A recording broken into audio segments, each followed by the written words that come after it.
नहमदुहु व नसल्ली अला रसूलिहिल करीम अम्मा बाद फ़अऊज़ु बिल्लाहि मिनश शैतानिर रजीम बिस्मिल्लाहिर रहमानिर रहीम लइन शकरतुम लअज़ीदन्नकुम सदक़ल्लाहुल अज़ीम।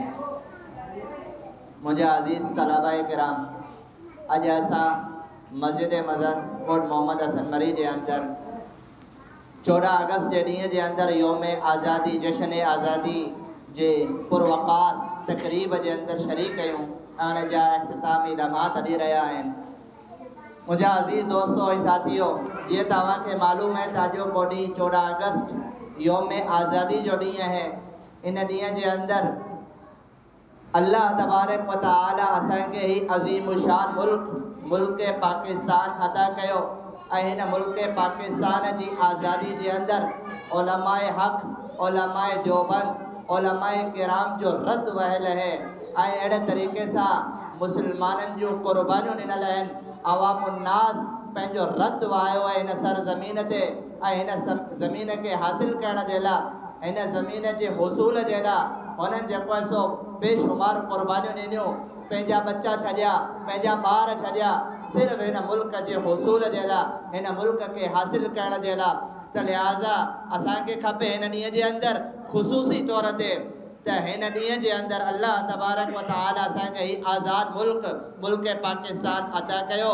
इन जो असांखे खपे त असां अल्लाह जो शुक्र इख्तियार कयूं ऐं शुक्राने जा नफ़िल रकातूं ज़रूर पढ़ूं ऐं जेको आहे सो उहे पढ़ी करे जिन जिन माण्हुनि हिन मुल्क जे लाइ कुर्बानी ॾिनी उन्हनि खे असां जेको आहे सो सवाब पहुचाइण जी कोशिशि कयूं।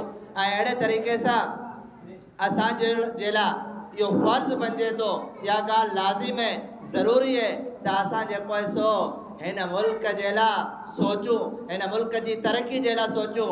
इन ॻाल्हि जी तड़प पैदा हुअणु खपे त जंहिं मक़सद जे तहत हिन मुल्क के हासिल कयो वियो उहो मक़सद हो ला इलाहा इल्लल्लाह।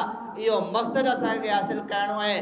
इहो मक़सद, इहो कलमो, इहो कलमे वारो निज़ाम, इहो क़ुरान वारो निज़ाम, इहो हदीस रसूल सल्लल्लाहु अलैहि वसल्लम वारो तरीक़ो असांखे पंहिंजे जिस्म ते बि नाफ़िज़ करणो आहे ऐं असांखे पंहिंजे हिन मुल्क पाकिस्तान जे मथां बि नाफ़िज़ करणो आहे। ऐं अहिड़े तरीक़े सां मुल्क जे अमन जे लाइ, मुल्क जी सलामती जे लाइ, मुल्क जी हिफ़ाज़त जे लाइ ऐं अहिड़े तरीक़े सां मुल्क जे अंदर हर एतबार से ताकत कुवत पैदा थी वने, असांजी माइशत मजबूत थी वने।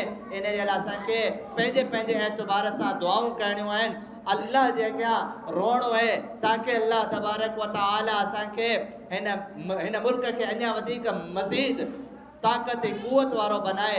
अड़े तरीक़े से जिन जिन अकाबिरन हिन मुल्क के हुसूल जे लाइ कुर्बानियूं ॾिनियूं उन्हनि खे असांखे यादि रखणु खपे। पाकिस्तान अज़ीम शान मुल्क है। इन मुल्क की कुर्बानी जे लाइ जहिड़े तरीक़े से कायदे आज़म मोहम्मद अली जिन्ना किरदार अदा कयो त बिल्कुल अहिड़े तरीक़े से हकीम उलमा मौलाना अशरफ अली साहब थानवी रहीमुल्लाह अज़ीम शान किरदार अदा कयो। मौलाना अशरफ अली साहब थानवी रहीमुल्लाह न हुजन हा त ही पाकिस्तान वजूद में न अचे हा। ये अल्फाज हुआ कायदे आज़म मोहम्मद अली जिन्ना जा। अहिड़े तरीक़े से असांखे इहो बि यादि रखणु खपे, इहो बि तारीख़ जो अहम हिस्सो है त पाकिस्तान जो झंडो लहराइण वारो सभिनी खां पहिरियां कराची जे अंदर आलिम दीन हो मौलाना शबीर अहमद उस्मानी। अड़े तरीक़े से बांग्लादेश ढाका के अंदर सभिनी खां पहिरियां पाकिस्तान जो परचम लहराइण वारो हज़रत मौलाना ज़फ़र अहमद उस्मानी। ये ब शख्स आलिम दीन हुआ। पाकिस्तान जो सभिनी खां पहिरियों जिन माण्हुनि झंडो लहरायो उहे आलिम हुआ। कायदे आज़म मोहम्मद अली जिन्ना उन्हें जी जनाजे की नमाज हज़रत मौलाना शबीर अहमद उस्मानी रहीमुल्लाह पढ़ाई। इन्हें मजा यो अंदाज़ो लगायो त पाकिस्तान के अंदर उलमा जो केॾो अज़ीम शान किरदार है। उन ॾींहं खां वठी करे अॼु ॾींहं तोड़ी पाकिस्तान की तरक्की के अंदर उलमा जो जो किरदार हली रहियो है। इहा ही हिकिड़ी वजह, इहो ही हिकिड़ो सबब है त पूरे मुल्क पाकिस्तान के अंदर हर मदरसे के अंदर योम आज़ादी के अनवान से मुख्तसर तकरीब मुनाकिद कई वने थी ऐं इख्तितामी दुआ जो तरीक़ो मुनाकिद कयो वने तो ताकि असांखे हिन पाकिस्तान की अज़मत असांजी दिलनि जे अंदर वेहे। असांखे हिन मुल्क के अंदर जेको है सो अड़े एतबार से रहणो है त असांजे अंदर पाण में कोई इख्तिलाफ पैदा न थे। भा जी रहंदो है। एक ख़ास ताल्लुक़ होंदो है। इन ताल्लुक़ सां असांखे इन वतन जे अंदर ज़िंदगी गुज़ारणी है। इतिहाद सां, इत्तिफ़ाक़ सां, मुहब्बत सां पंहिंजे वतन सां मुहब्बत करण ईमान जो हिस्सो है। पंहिंजे इलाइक़े सां मुहब्बत करण ईमान जो हिस्सो ऐं शरीयत जो कानूनी ज़ाब्तो ऐं उन में दर्स मिले तो। पाकिस्तान के अल्लाह ताला अज़ीम शान ताकत क़ुव्वत अता कई है। पाकिस्तानी क़ुव्वत एडमी क़ुव्वत ताकत है। को गैर असांजे ज़रे बराबर अख नथो जेको सो ग़लत अख फेराए सके।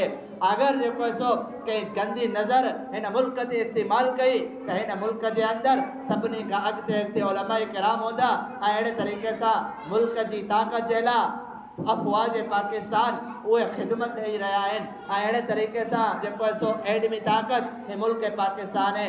असांखे खपे त असां पाकिस्तान जी फ़ौज खे हिन मौक़े ते ख़ुसूसी तौर ते यादि रखूं। पाकिस्तान जी फ़ौज अज़ीम शान फ़ौज है। ऐं अहिड़े तरीक़े सां मुल्क पाकिस्तान जा उलमाए किराम उन्हनि खे असां दुआ जे अंदरि यादि रखूं जिन जी वजूदगी जी सूरत के अंदर ये मुल्क महफूज है। बहरहाल गाल तवील थी पई वने। अल्लाह ताला का दुआ है अल्लाह ताला असांखे इन्हनि ॻाल्हियुनि ते अमल करण जी तौफ़ीक़ हिम्मत अता फ़रमाए। व आख़िर दावाना अल्हम्दुलिल्लाहि रब्बिल आलमीन।